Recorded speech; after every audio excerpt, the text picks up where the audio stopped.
एक आदमी जंगल में शिकार करते वक्त अचानक एक जंगली इंसान को देख लेता है। जब यूं पता चलता है कि वो एक औरत है तो उसके दिमाग में एक खतरनाक ख्याल आता है। वो चुपके से उसके पीछे जाता है और उस पर एक बड़ा जाल फेंक देता है। हैरानी की बात ये थी कि वो सच में उस जंगली औरत को पकड़ लेता है। उसके भाग ना जाने के लिए आदमी फौरन आगे बढ़ता है और बंदूक के बल से उसके सर पर जोर का वार करके यूं बेहोश कर देता है। बाद में वो उसे अपने घर के बेसमेंट में ले जाता है और लोहे की जंजीरों से बांध देता है। फिर वो उस रहस्यमय इंसान को करीब से देखने लगता है जिसे उसने सिर्फ टीवी पर ही देखा था। उसने देखा कि उसके नाखून बहुत लंबे और तेज थे। अगर वो किसी को खर्चते तो गहरे जख्म आ सकते थे। उसके पूरे जिस्म पर मिट्टी और गंदगी लगी हुई थी और उससे बहुत बुरी बदबू आ रही थी। लेकिन उसके दांतों को देखकर लग रहा था कि वो अभी काफी जावा है। तभी वो जंगली औरत होश में आ जाती है और एक ही झटके में आदमी की उंगली दांतों से काट देती है। आदमी शायद भूल गया था कि जंगल में पाली बड़ी ये औरत असल में किसी जंगली जानवर से कम नहीं थी। गुस्से में आकर उसने उसके चेहरे पर जोर का मुक्का मारा, लेकिन उस जंगली औरत के चेहरे पर ऐसा एक्सप्रेशन था जैसे उसे कोई फर्क ही न पड़ा हो। जिस औरत ने जिंदगी भर जंगली जानवरों से लड़कर खाना चीना हो, उसके लिए ये हमला कुछ भी नहीं था। मजबूर होकर आदमी ने मॉडर्न वेपन का सहारा लिया। सबसे पहले उसने अपने कानून पार ईयर प्रोटेक्शन पहना और फिर जेब से पिस्तौल निकाली। जैसे ही उसने गोली चलाई, जोर की आवाज से जंगली औरत दर्द से चीखने लगी और अपने कण पकड़ लिए। लेकिन कुछ ही पल बाद उसने गुस्से भरी नजरों से आदमी को देखना शुरू कर दिया, जैसे उसे जिंदा खा जाएगी। जब आदमी ने पिस्तौल उसके दूसरे कण की तरफ तानी, तब जाकर वो शांत हुई। उसके बाद निक ने अपने परिवार को बुलाया और कहा कि उसने उनके लिए एक सरप्राइज तैयार किया है। लेकिन जब सबने बेसमेंट में बंधी हुई उस जंगली औरत को देखा तो सब हैरान रह गए। निक ने कहा कि वो उसकी जंगली फितरत को खत्म करके उसे एक सभ्य इंसान बनाना चाहता है और इसके लिए सबको उसका साथ देना होगा। उसकी बीवी और बेटी डर गई, लेकिन उसका बेटा उस जंगली औरत को देखकर बहुत एक्साइटेड हो गया। निक के दबाव में आकर सबको मजबूरन उस जंगली औरत को घर में रखना पड़ा। निक की बीवी को अंदाजा हो गया था कि उसके इरादे ठीक नहीं है। उसने उस जंगली औरत के लिए ओटमील का एक बॉल बनाया, लेकिन वो इतनी खतरनाक थी कि कोई उसके पास जाने की हिम्मत नहीं कर सका। इसलिए बॉल को एक लकड़ी के टब पर रखा गया और बेटे ने रेक की मदद से उसे उसके पास धकेल दिया। लेकिन जंगली औरत का खाने का कोई इरादा नहीं था। उसने लोहे की जंजीर को जोर से टकराया और बॉल उलट दिया। ये देखकर सब लोग डर के मारे कांपने लगे। निक ने अपनी बीवी और बच्चों को समझाया कि ये औरत इस घर का राज है और इसके बारे में किसी को कुछ नहीं बताना। उसने कहा जब ये पूरी तरह टेम हो जाएगी तब ये हमारे घर की एक काम की नौकरानी बन सकती है। घर में निक की बात ही आखिरी होती थी, इसलिए कोई उसका विरोध नहीं कर सका। उस रात उसकी छोटी बेटी बेसमेंट के बाहर रेडियो पर म्यूजिक चलती है। हैरानी की बात ये थी कि म्यूजिक सुनते ही वो गुस्से वाली जंगली औरत धीरे धीरे शांत हो गई। बाद में निक की बीवी ने पूछा, क्या तुम वाकई उस औरत को यही रखने वाले हो? ये सुनते हाय निक ने बिना कुछ कहे उसके गाल पर जोर का थप्पड़ मार दिया। उसके बाद वो बेचारी खामोश हो गई और दोबारा कुछ कहने की हिम्मत नहीं हुई। अगली सुबह जिज्ञासा से भरा निक का बेटा लकड़ी के दरवाजे में ड्रिल से एक छोटा सा सुराख करता है और उस छेद से जंगली औरत को देखने लगता है। कई दिनों की भूख, बंधन और तकलीफ की वजह से वो जंगली औरत बहुत कमजोर हो चुकी थी। तभी निक अपनी बीवी और बेटे के साथ बेसमेंट में आता है और एक बार फिर उसे जंजीरों से खींचकर हवा में लटका देता है। इसके बाद निक सबको बाहर भेज देता है और कहता है कि वो और उसकी बीवी मिलकर जंगली औरत को नहलाएंगे। निक खुद उसके बदन को साफ करना शुरू करता है। जंगली औरत उसकी बेरहमी को जानती थी, इसलिए वो विरोध करने की हिम्मत नहीं करती। बस वो निक की बीवी की तरफ मदद भरी नजरों से देखती रहती है। निक की हरकतें देखकर उसकी बीवी से भी बर्दाश्त नहीं होता। वो चुपके से जमीन पर पड़ा लकड़ी का दांदा उठती है और सोचती है कि निक को बेहोश कर दे, लेकिन आखिरी पाल पर उसकी हिम्मत टूट जाती है। वो सिर्फ निक को इतना बताती है कि पकड़ने वाला बॉल ढीला हो गया है। ये देखकर जंगली औरत पूरी तरह निराश हो जाती है। थोड़ी देर बाद उसे बाहर ले जाया जाता है। उसके कपड़े उतर दिए जाते हैं और निक हाई प्रेशर वाटर गन से उसके जिस्म को जोर जोर से धोना शुरू कर देता है। ये सब देखकर बड़ी बेटी से रहा नहीं जाता और वो तुरंत पानी बंद कर देती है। इसी दौरान जंगली औरत अचानक एक शब्द बोल देती है। ये देखकर निक बहुत खुश हो जाता है और पानी रोक देता है। फिर वो अपनी बीवी को कहता है कि उसका बदन सुखाकर उसे नए कपड़े पहना दे। साफ सुथरे कपड़ों में उसे देखकर निक बहुत खुश होता है और उसे खाना भी खिलता है। लेकिन उसी रात जब उसकी बीवी सो जाती है, निक चुपके से बिस्तर से उठकर बेसमेंट की तरफ चला जाता है। उसकी बीवी असल में जाग रही होती है। यूज अच्छी तरह पता होता है कि निक कहाँ जा रहा है, लेकिन मजबूरी में वो कुछ नहीं कह पाती। जंगली औरत भी ये सब अपनी मर्जी से नहीं सह रही होती, लेकिन कैद होने की वजह से उसके पास कोई रास्ता नहीं था। ये सब कुछ निक का बेटा दरवाजे के छोटे से छेद से देख लेता है जो उसने पहले ही बना रखा था। ये मंजर देखकर वो अंदर ही अंदर परेशान हो जाता है। कुछ दिन बाद जब निक काम पर चला जाता है, बेटा स्कूल से चुपके घर लौट आता है। वो टूल शेड से एक प्लायर उठता है और बेसमेंट की तरफ चला जाता है। वो भी अपने बाप की तरह वही सब करने की कोशिश करता है, लेकिन जंगली औरत उसका विरोध करती है। उसके हाथ और पैर बंधे होने की वजह से वो अपना बचाव पूरी तरह नहीं कर पाती। इसी दौरान बड़ी बेटी घर में पढ़ाई कर रही होती है। बेसमेंट से जोर जोर की आवाजें और चीखें सुनकर वो दौड़ती हुई नीचे पहुंचती है। दरवाजा खोलते ही वो हैरान रह जाती है। वो अपने छोटे भाई को दांत कर तुरंत बाहर निकल देती है। फिर उसकी नजर जंगली औरत पर पड़ती है जो जख्मी हो चुकी होती है। ये देखकर वो दुखी हो जाती है और उसके कपड़े ठीक से पहना देती है। जंगली औरत को एहसास होता है कि इस घर में सिर्फ बड़ी बेटी ही उसके साथ इंसानियत से पेश आती है। बाद में माँ को भी बेटे की हरकत का पता चल जाता है। वो उसे डांटती है और समझ नहीं पाती कि ऐसे बेटे की परवरिश कैसे करे। शाम को निक घर लौटता है। बीवी यूज बेसमेंट में हुई सारी बात बताती है, लेकिन निक को इस बात पर कोई हैरानी नहीं होती। वो कहता है कि उसे पहले ही अंदाजा था कि उसका बेटा इस जंगली औरत में दिलचस्पी रखता है। उसके मुताबिक उस उम्र के लड़कों के लिए ऐसा व्यवहार नॉर्मल है। ये बात सुनकर उसकी बीवी पूरी तरह टूट जाती है। यूज लगता है कि जैसे बाप है वैसे हाई बेटा भी बन रहा है। निक तो यहाँ तक कह देता है कि आगे चलकर वो और उसका बेटा दोनों मिलकर उस जंगली औरत के साथ रहेंगे और इस बात को बड़ा मुद्दा बनाने की जरूरत नहीं है। ये सब सुनकर उसकी बीवी फैसला कर लेती है कि वो अब इस तरह की जिंदगी और नहीं जी सकती। आखिरकार वो हिम्मत जुटाती है और एक बड़ा कदम उठाने का फैसला करती है।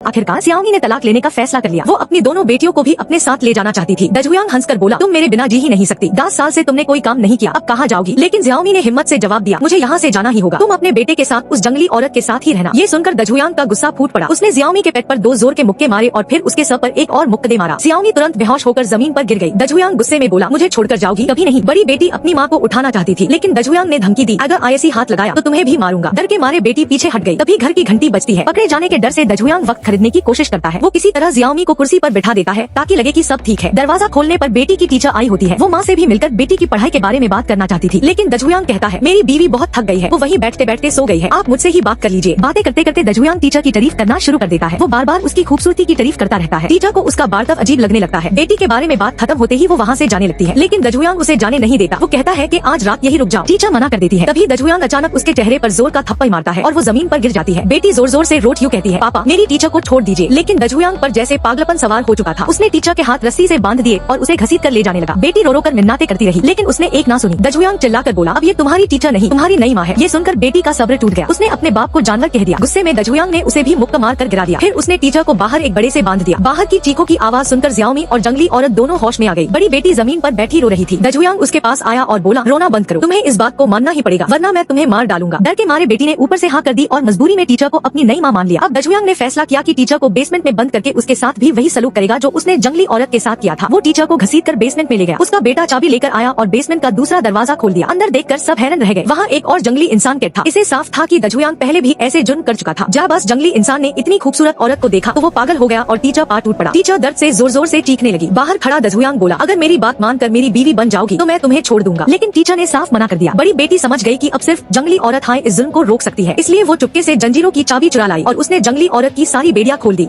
टीचर को दूसरे जंगली इंसान ने मार डाला था। ये देखकर दजुयांग को बिल्कुल अफसोस नहीं हुआ। उसने कहा, इसकी मौत की जिम्मेदार ये खुद है। अगर मेरी बात मान लेती तो आज जिंदा होती। इसी बीच जियाओमी भी बेसमेंट की तरफ आ रही थी। अब जंगली औरत आजाद हो चुकी थी। जैसे ही वो बेसमेंट से बाहर निकली उसकी नजर जियाओमी पर पड़ी। यूज लगा कि जियाओमी भी दजुयांग के जुल्म में उसकी साथी थी, इसलिए उसने बिना देरी किए जियाओमी पर हमला कर दिया। कुछ ही पालन में जियाओमी की मौत हो गई। फिर जंगली औरत ने उसकी लाश को दूर फेंक दिया। बड़ी बेटी ने जब अपनी माँ को मारता हुआ देखा तो वो डर से कांप उठी। अगला निशाना दजुयांग का बेटा बना। जंगली औरत ने पास पड़ी एक लोहे की रॉड उठाई और एक ही जोरदार वार में उसका काम तमाम कर दिया। अब दजुयांग घबराकर अपनी हिफाजत के लिए हथियार ढूंढने लगा। उसने एक हंटिंग राइफल उठाई, लेकिन तब तक बहुत देर हो चुकी थी। जंगली औरत ने लोहे की रॉड से उस पर लगातार हमले किए। उसके बाद उसने उसके सीने में हाथ डालकर उसका दिल निकाल लिया। दजुयांग के सामने ही उसने उस दिल का एक टुकड़ा खाया। इस तरह दजुयांग और उसका बेटा दोनों अपने अंजाम तक पहुंच गए। इसके बाद जंगली औरत घर से बाहर निकल आई। तभी घर के अंदर छुपा हुआ दूसरा जंगली इंसान भी बाहर आया। वो जंगली औरत को अपना लीडर मानना चाहता था। जंगली औरत ने उसे एक जोर का थप्पड़ मारा, जैसे उसे समझा रही हो कि अगर साथ रहना है तो उसकी बात मानी पड़ेगी। फिर उसने दजुयांग का दिल उस जंगली इंसान को खाने के लिए दे दिया। उसने पहली बार इतना स्वादिष्ट खाना खाया और बेड में से उसे खा गया। जब जंगली औरत अपने नए साथी के साथ वापस जंगल जाने लगी तब घर की छोटी बेटी भागती हुई उसके पास आई। हैरानी की बात थी कि वो बिल्कुल नहीं डरी। उसने जंगली औरत को पानी की बोतल दी और मासूमियत से बोली, दीदी आप थक गई होंगी, पानी पी लीजिए। जंगली औरत ने पानी पिया और उसे एहसास हुआ कि ये छोटी लड़की बहुत मासूम और अच्छी है। फिर उसने अपनी उंगली छोटी लड़की के मुंह के पास ले जाकर उस पर लगा हुआ खून चखने को कहा। हैरानी की बात ये थी कि लड़की को उसका स्वाद बुरा नहीं लगा। जंगली औरत ने बड़ी बहन को भी बुलाया, लेकिन उसने मना कर दिया। आखिर में जंगली औरत छोटी लड़की को अपने साथ जंगल ले गई। बड़ी बहन बस डोर खादी ये सब देखती रही। यूज यकीन था कि जंगली औरत उसकी छोटी बहन का ख्याल रखेगी और इसी तरह एक नए जंगली बच्चे की कहानी शुरू हुई। 10 साल बाद वो पहले से भी ज्यादा ताकतवर और खतरनाक बनने वाला था।